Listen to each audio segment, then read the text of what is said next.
Hello there, my very good friends. On today's wrestling news, Becky Lynch just cut the WWE promo of maybe the decade, actually. And with that, the AJ Lee rumours intensify. The Rock looks absolutely tremendous. I don't care what anyone says. And the Righteous, remember them, could be coming to WWE. I can't really click my fingers. I can There do you one. go. That'll do. I can't do the left. Yeah, I can't do anything. I'm useless. Eel, can you do it? No, he's got no fingers. Of course he can't do it. He do it with his... Clicked. He might not have seen it on camera. Yeah, maybe do it with his teeth or something like that. I'm Andy. I'm Michael. And this is the news. All right. Let's talk about Becky Lynch. Oh, yes, please. She just killed CM Punk. Amazing. She just cut his ego in half. Yeah. Shredded it. Put it through the paper machine. And it came out as potatoes. What an absolute mess. Why did I call it a mess? It was great. You're thinking of potatoes and the ego and the shreds, that's why. That's right. That's right. We love potatoes here on the WhatCulture Wrestling News. But Becky Lynch just cut one hell of a promo on CM Punk on last night's Raw. They were kind of finishing up their business in France. It was at La Défense Arena. It's the same arena, right? In Paris. And it was a continuation of what happened at Clash in Paris, which was Seth Rollins successfully retaining the World Heavyweight Championship in a four-way match that involved CM Punk with Becky Lynch in a mask and a hood, lowering the blows on Punk to allow her husband Seth to win. Followed up on Raw last night, CM Punk comes down the ring and says, "Hello, I'm hijacking the show. I'm going to sing a bunch of songs with my friends here. I'm not leaving until you come out, Seth Rollins." Seth Rollins did come out, but it was not in the way intended. So his music hit. Becky came out straight away. They're trolling. They be trolling. She came out and she said, "Oh, what's the matter? Wasn't the man you were looking for?" And she got kind of blustery and fired up. Punk said he wasn't going to do this, but Becky straight in was like, "Do you not care about my family? Do you not care what you've done to my family in particular?" She said she wasn't going to sit back and let Punk just tell lies about her husband, something that is everything Punk will never be. Hot, jacked. What was the other one? I can't remember. Hot, jacked, and like the best wrestler in the world or something, wasn't it? Or the World Heavyweight Champion. There you go. That was what it was, Boom. She absolutely ripped in to Punk for having his name chanted during her matches and stuff. She viewed that as a sign that nobody cared about matches that she worked hard for.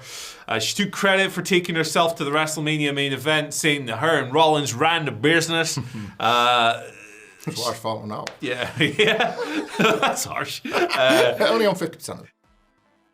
She then told Punk to get out of the way because you are not what the business needs right now.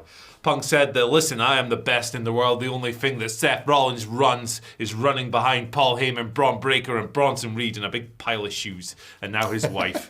Punk called Rollins a paper champion, said that this thing between them would never be over.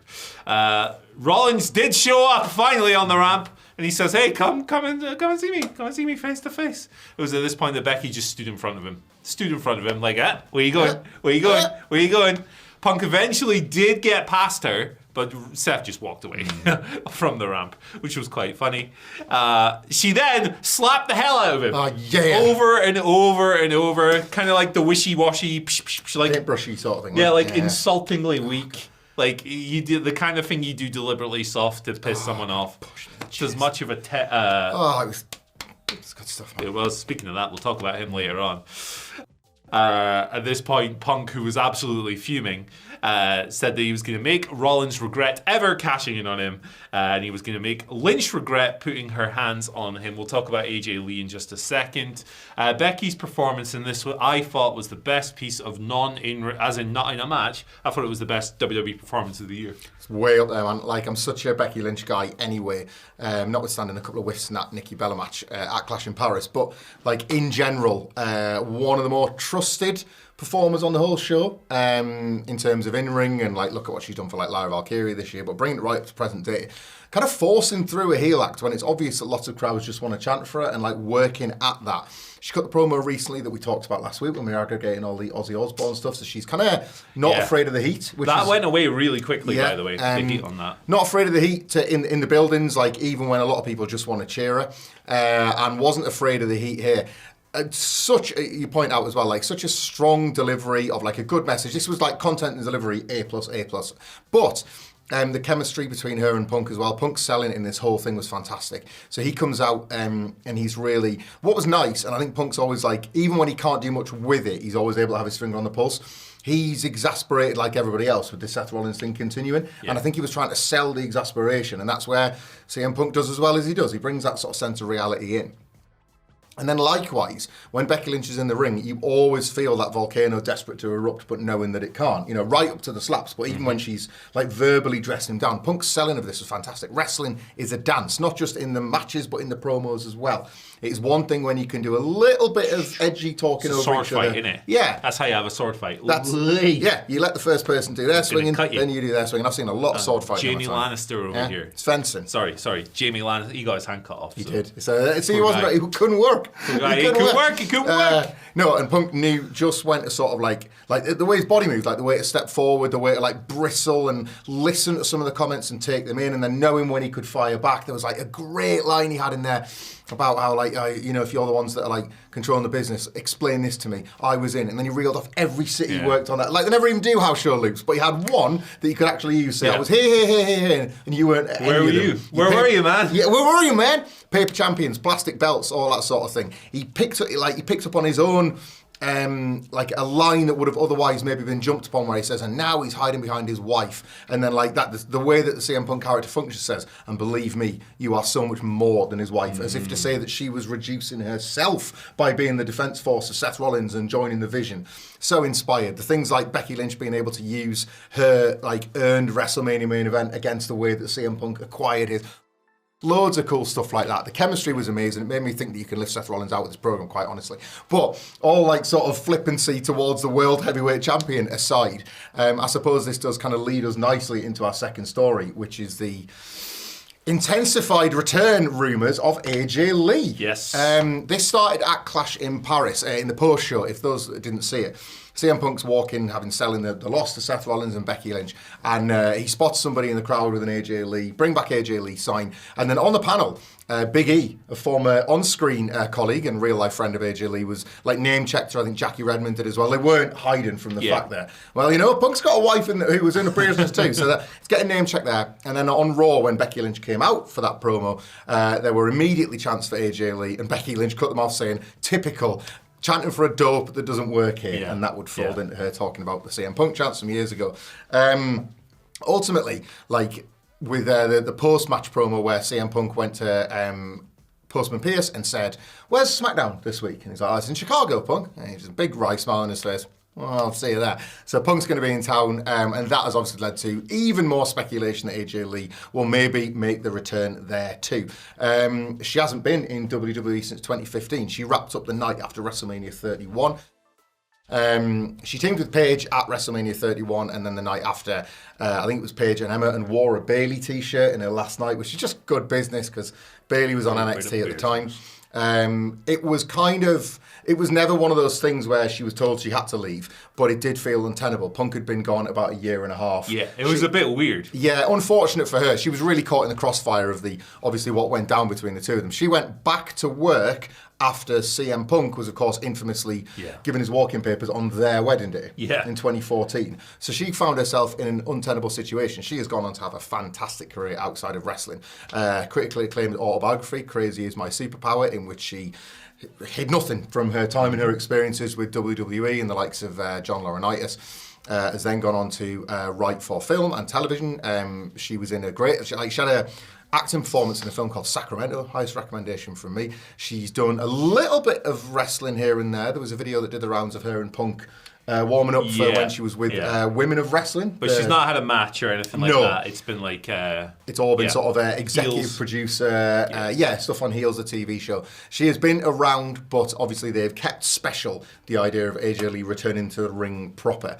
And after everything we've seen this week, expect the rumour mill to turn right up to Friday on SmackDown. Mm-hmm. And then possibly even as far as WrestlePalooza, where we could have the mixed tag. WWE will be looking to stiggity stack that one, with it being the ESPN debut. And I I can't remember if there's any other wrestling happening on a day of WrestlePalooza. Nothing springs to mind. But yeah, they're going to go big on that one as a counter-programming thing. So if they get that match, it's a massive one, isn't it? Yeah, absolutely. And the one thing that has been proven to reduce AEW TV ratings consistently is going head-to-head with WWE outside of the Wednesday Night Wars. Whenever they're counter-programmed, it does have an impact, or whenever something's been preempted or whatever. So it will be really interesting to see what that does to the pay-per-view buys for All Out, because it's a very high demand show. Tickets, I think they're in the tens of thousands, the 5 figures, which is good. So it would be interesting to see if that impacted the pay-per-view buy rates, which have traditionally been one of the company's strongest performing KPIs. So yeah, interesting timing for sure. Funny more than anything else. But yeah, I spoke a lot about AJ Lee on yesterday's solo news, so probably don't have too much more to add to that, other than just kind of general excitement. I think this setup has been done extremely well.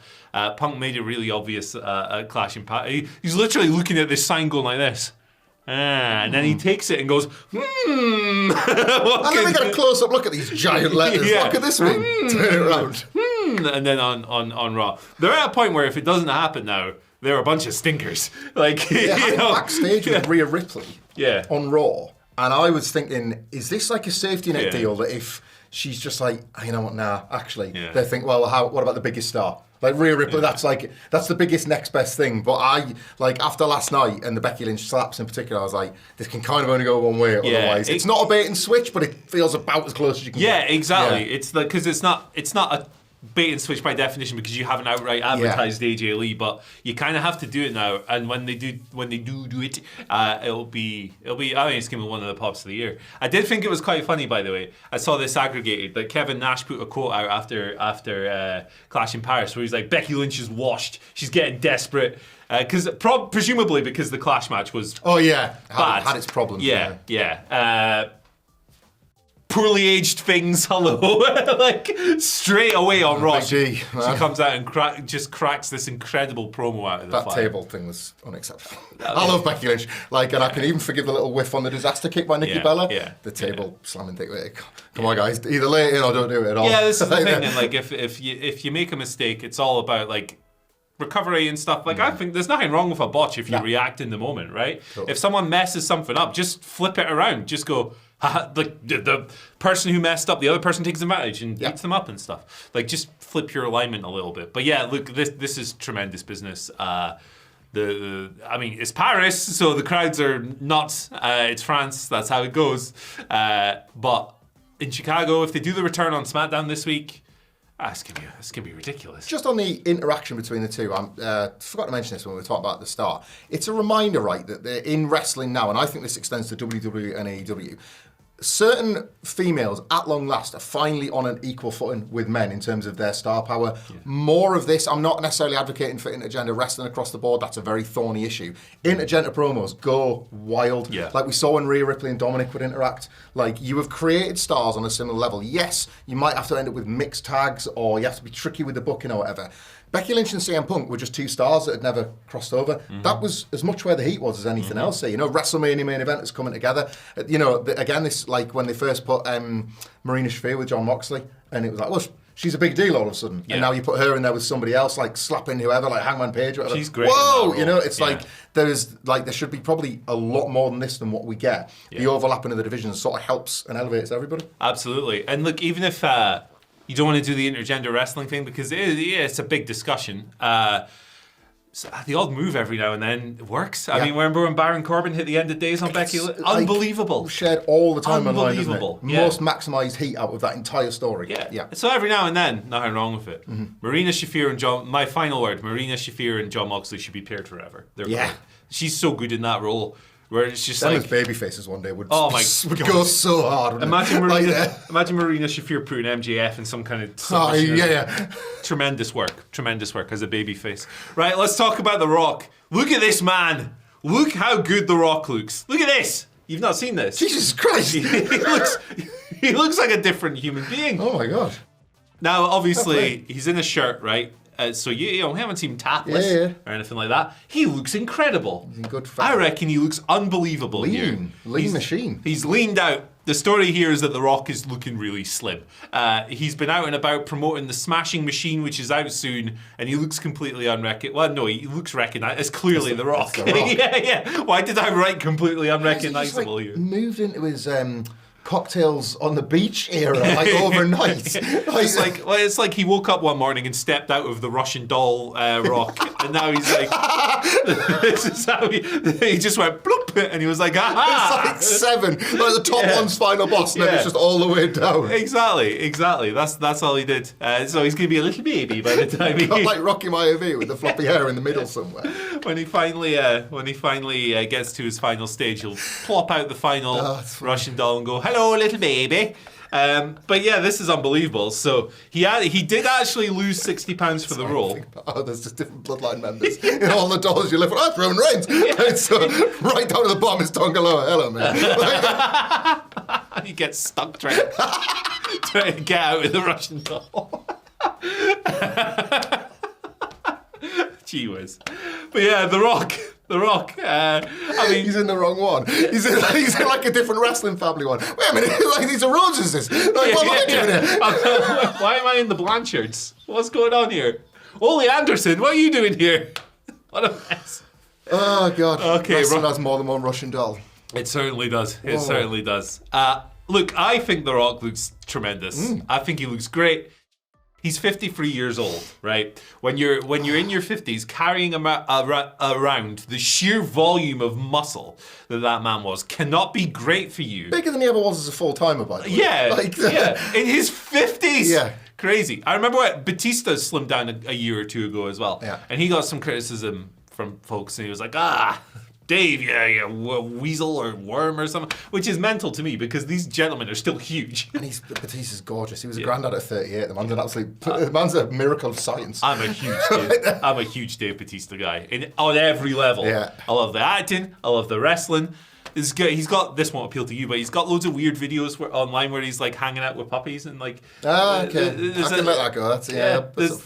There's like a half-hour video out there where he takes all his dogs. Like he's got like 8 dogs or something. He takes them all for a walk and he's just telling you these stories about how much he loves his dogs. He's just a nice man. He grew his hair that long and he like collects lunchboxes and stuff. He collects lunchboxes. Cool guy, yeah. Dave Batista. He's got dinosaurs in his garden. Has he? Massive dinosaurs. Excellent. Crazy dude. But yeah, I think The Rock looks sensational, and also he's in his 50s.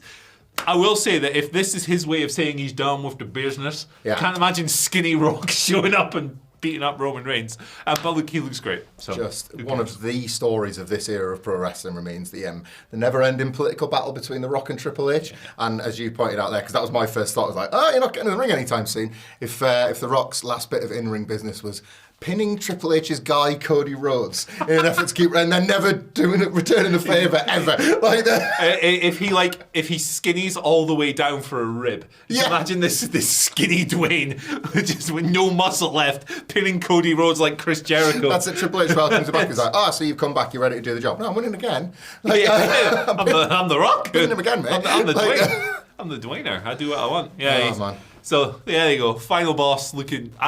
He looks happy. He looks healthy. He does. Great, awesome. He looks fantastic. He's ready for a new chapter, I think, in his film career. Yeah, I think he's going to New Japan. The New Japan of cinema. Yeah.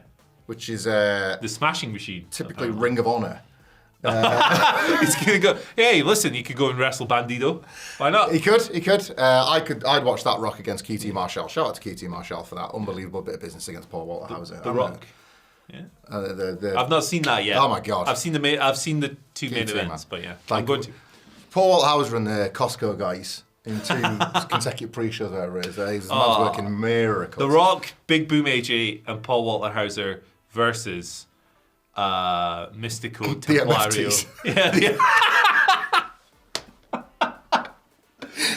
Karrion Kross and the Righteous. There you go. Do you know the MFT? Yeah, could be facing the Righteous, who might not be working with Karrion Kross because they might be coming to WWE, which because Kross, as far as we know, still has exited.